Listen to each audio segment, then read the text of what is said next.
Good morning mga ka-Fracer! Nandito na po tayo sa isang episode ng ating Fracer Mobile number 2. Kasi natanda ko nga pala before, meron akong biniling parts.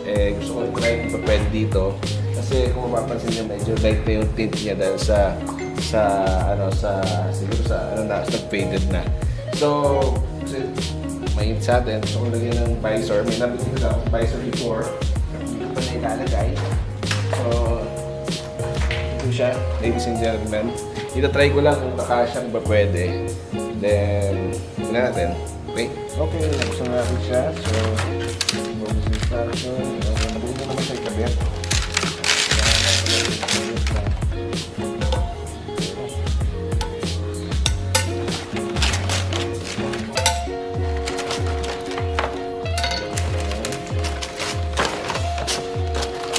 So, ayan. Ito pa mga parts niya.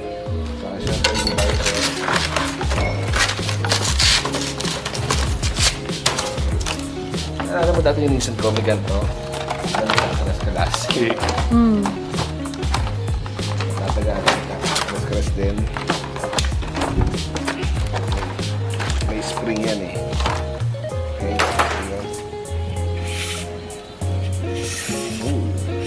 Ano pa naman? All is well. Okay. I'll try it muna. Ito.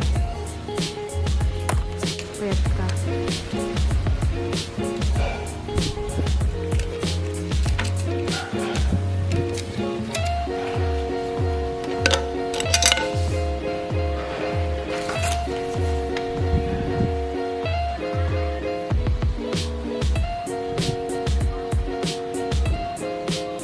Okay, yun guys. So, kaya naman screwdriver para i-adjust tong adjuster niya.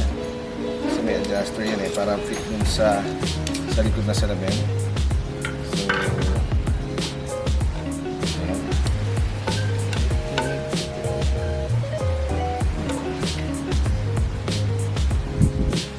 Tapos pagawin na siya.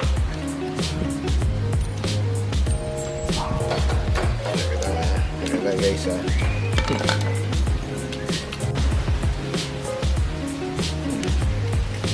Gato nga siya ladies and gentlemen.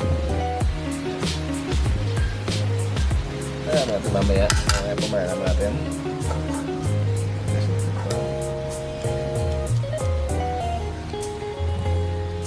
Ay, tagal.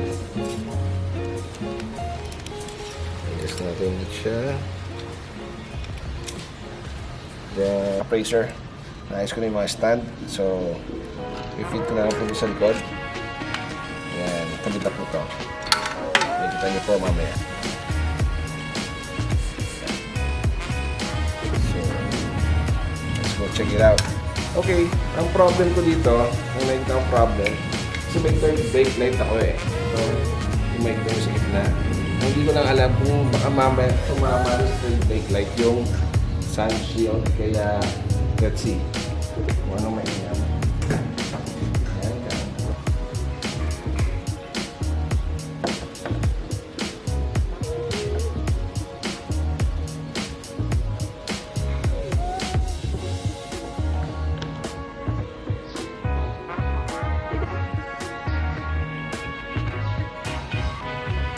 Guys, alit ko na yung dalawang pole.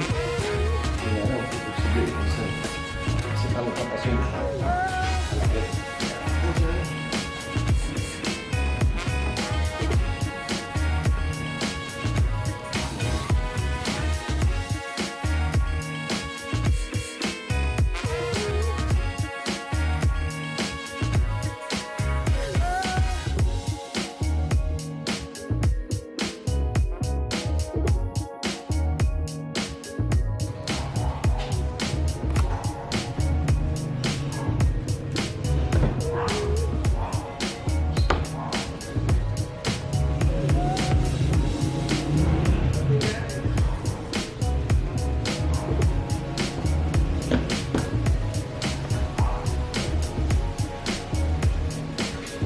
yan guys.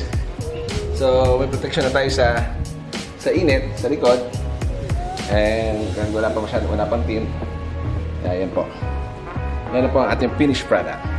Kung okay naman siya, mura naman siya. Kaya tinatong ko na lang siya doon sa speaker. Pero okay naman so far. Maganda naman siya tignan. At least, hindi naman mainit na si Baby Fracer. Yung bebe, nasa likod siya. Ito ko lang ito sa bandang baba. Yun. Ito lang dito sa bandang baba. Yan. Yan. Yan.